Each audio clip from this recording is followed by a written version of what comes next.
Hey guys, welcome to Cricket Fanatics Magazine, and I'm here with another exclusive interview. I'm going to be talking to Glenton Stuurman. Now, this was one that I've been hunting down for a while, and he knows it. I've been trying to get him on a call. He's been a busy man, obviously with cricket, of course, and everything going on in your life at the moment. I mean, you've really been a busy guy and a difficult guy to get hold of, but I've got you here, so I'm going to take full advantage of it. Welcome to the show, Glenton.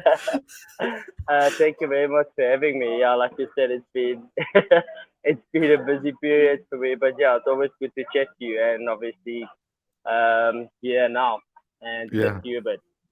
Cool, man. So let's first and foremost go into the crux of everything. I mean, something particularly amazing happened for you. Your maiden international call up to the squad of 24. How did you feel when you heard the news? Did you know for quite some time, or was it a surprising thing for you to get the call? It was very surprising to be honest. Like we were actually busy practicing, and I just got to my phone, and I'm like, yeah, I see all these messages. I'm like, nobody called me to say anything. And then it was already on social media. So yeah, I'm obviously very excited and very humbled by the inclusion, and obviously it's a step in the right direction to obviously be being part of the group, and it obviously still remains a dream of mine to represent South Africa. So Yeah. I can't wait to obviously get my first cap. Yeah, because initially when we started talking to you about you to the fans on this platform, everybody was talking about test selection because of your first class record, obviously playing for the Warriors as well. And then when the 3TC cricket happened and you were selected into those squads, there were some questions about it at first from some fans, but I was like, no, you have an amazing Yorker on you, just watch the game. So I was like, so I was talking about that with the 3TC initially. What do you have to say to those guys that say maybe that you either one or the other type of cricketer, first class or limited overs? What do you have to say to those guys? First of all, I, every player do obviously have their favorite format, and for me, Test cricket is my favorite, obviously my favorite format. But I'm not a one format player, although that's my favorite. I don't want to be labeled as only one format player, and I enjoy white ball cricket as well. Yeah. And well, I don't think I have to say anything to them. They saw it. They saw what I can do. So hopefully they can now see that he can play white ball cricket as well. Yeah. But yeah, I like all the formats, and I obviously want to play all of them. Mhm. So, how would you describe yourself as a bowler? Especially with the limited overs, there's different types of people that are labeled in different ways. A lot of guys have been labeling you or comparing you to a young Vernon Philander with regards to your accuracy, keeping it on spots. You show that obviously in first class cricket, but your ability to bowl the Yorker as well and variations. Have you been working on a lot of variations, and which end of the innings do you prefer to bowl? Well, I'm not. It's obviously good to be put in the bracket of the Verns and all those guys, but to be honest, there's only one Vern, and we all know that. But it's obviously good to be compared to those guys. But yeah, for me, I like to keep things simple, and that's why I love red ball cricket so much, because you run in and you can work the batsman out. You keep it simple, you know. And in terms of when I play white ball cricket as well, a good ball on the stumps with this cricket, it's still a good ball with the white ball if you keep it simple.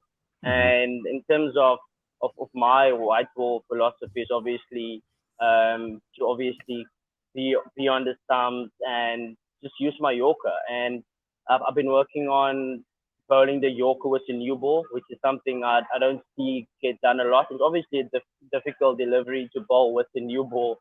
And if you get it right, obviously, the batsman his feet is not moving, and it's a very, very good delivery. So yeah, I just like to keep things simple. Obviously, with 50 overs, with the Warriors, so obviously they use me to open the bowling. Obviously, the ability to still swing the new ball up front, and then just at the end just come in and nail my Yorkers, and hopefully I can keep working on that and stay consistent when it comes to that. And when I'm under pressure, my go-to always obviously be a good Yorker. I mean, it's an underrated ball, but it's a ball that you still gotta, if you get it right, not a lot of batsmen can score off it. Mhm. I just want to take this time now to get to know you a lot better and to let allow the fans to get you to know you a lot better because um, your career it's a testament to any young player out there that they must never give up and work hard and you will get the recognition that you deserve and the work that you put in has shown that. Can you give us some of the struggles that you went through during your career to get to the level and to perform consistently, etc.? Because everybody has their own struggles. I would love to hear your story. What is your untold story? Um, I don't think you have enough time for me. But yeah, in short, obviously, I started playing my cricket in Oudtshoorn for SWD, um, and obviously forever grateful for SVD for the opportunity to obviously play first class cricket itself.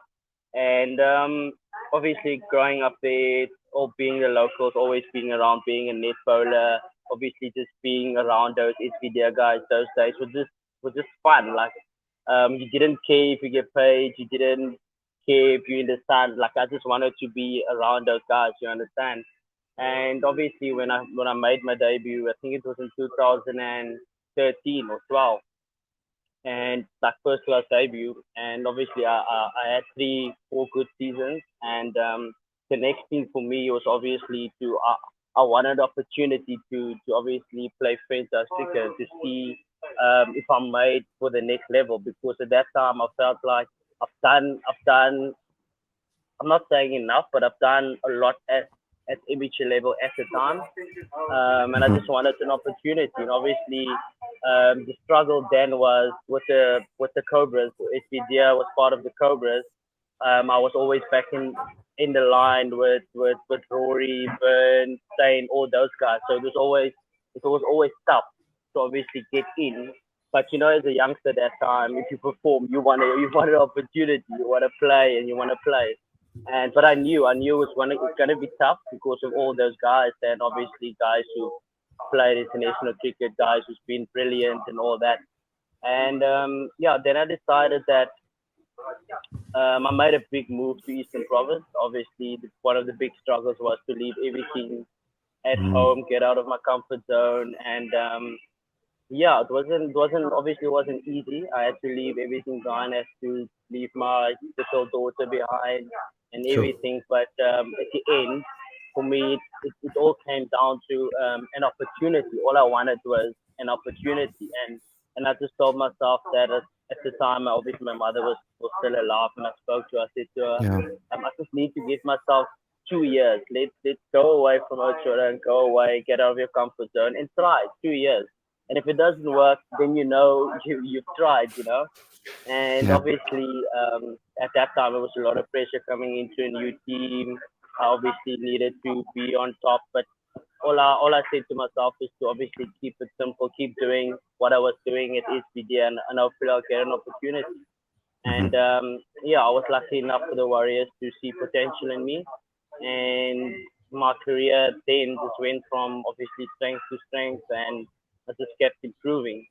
And yeah, and obviously it's never easy, but today I can obviously look back and say that it was the right move and the best move for my career at the time. Yeah. And obviously I had to, by leaving everything behind, I had to almost make it work. Otherwise I need to come back and say, it didn't work. Yeah. So there was all motivation when time gets tough, and I think back, listen, you came here for a reason. Keep reminding myself that there's only one goal and one goal only. So yeah, that is the Clinton story in a, in a Yeah, in nutshell. a nutshell. No, I have plenty of time for you, of course. When it comes when it comes to obviously this particular moment, I know your mother will be very proud of you for this, of course. Can you speak a little bit about the influence that she's had in your life, towards your career, etc.? And you know that mothers always sacrifice for their kids. Can you maybe just talk a little bit about that?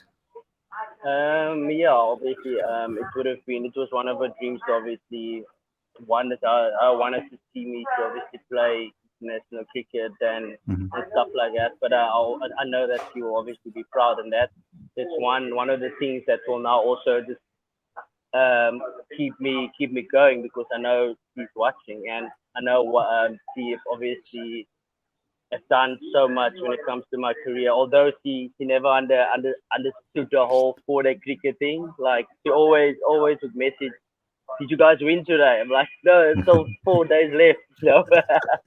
But to always check in, to always see if I'm good, to always. But the famous words is always, what you put in is what you will get out, and that will stay with me for the rest of my career. And I'll obviously keep making her proud and keep doing what I've been doing. Just obviously keeping it simple, and know that he's looking um, at me and looking at me doing my thing. Yeah. You come from a small town, of course, in Oudtshoorn. I just wanted to talk. Can you talk to the next small boy that is sitting in Oudtshoorn, wanting to live the dream that you are living? Can you give him some advice on what he needs to do to maybe follow in your footsteps? First of all, for the next guy coming from Oudtshoorn, and guys, all I wanted to say to them is obviously never ever give up. Like, if you have a dream, go for it. Don't stop at the first, what do you call it? At the First hurdle. Huh? hurdle. Don't stop at the first hurdle. Like, there will be a lot of hurdles that you have to come over, but at the end, you'll look back and you'll smile. And one other thing is that I usually tell the guys is, find something that you enjoy and try and do it every day, and that's very important. And I mean, even for me, it just started out as a thing I enjoy doing, Mhm. and at the end, yeah, well, yeah, I obviously didn't know I will be a franchise cricketer or a professional cricketer, but I just enjoyed it. I just try and do it every day and Mhm. never give up. Lastly, a message to the fans on what they can expect from you in this particular tour. Yeah, so obviously, if I get an opportunity to play, I'll obviously just try and keep things simple. What I've been doing for the Warriors, don't complicate things, and what they obviously can expect from me is just being in control, try and being consistent, follow the plans, and follow the processes, and hopefully it will. And yeah, just contribute towards the team performance, whether it's batting, bowling, and fielding, and off the field. Even if I have to carry drinks, like it's all comes down with the team effort. Thanks a lot, Clinton. I just want to ask you one last question, and this is about the Warriors. What has it been like to be back in cricket after such a long break? Oh my word! It's obviously not been a great start for the Warriors, but Yeah, yeah, it's just been awesome to be outside, to be playing cricket. Oh, I missed the first game because of obviously the yeah, COVID. I was a positive contact, so obviously I was hmm, negative, but yeah, protocols kept us out of it. But just like obviously we lost again yesterday, but yeah. it's brilliant to be outside and playing competitive cricket, and obviously playing against the Titans is always good, and we always knew it was gonna be a tough game where they have all their players back, Dean, Mhm. Makram, all those guys. So it's just been awesome to play cricket. Yeah. Is there any lessons that you took out of that particular games that game? Obviously playing against the likes of Dean and Aiden and obviously Tian the Brain and all of these big names you could say. Is there any lessons you took out of this to take forward into the next game? Yeah, like I said to the guys, like when you play top players like that, you can't let him lose. You can't if you're in the battle, you got to stay in the battle, because those Yeah. guys feed off mistakes, feed off when you get tired. So you always gotta be in it.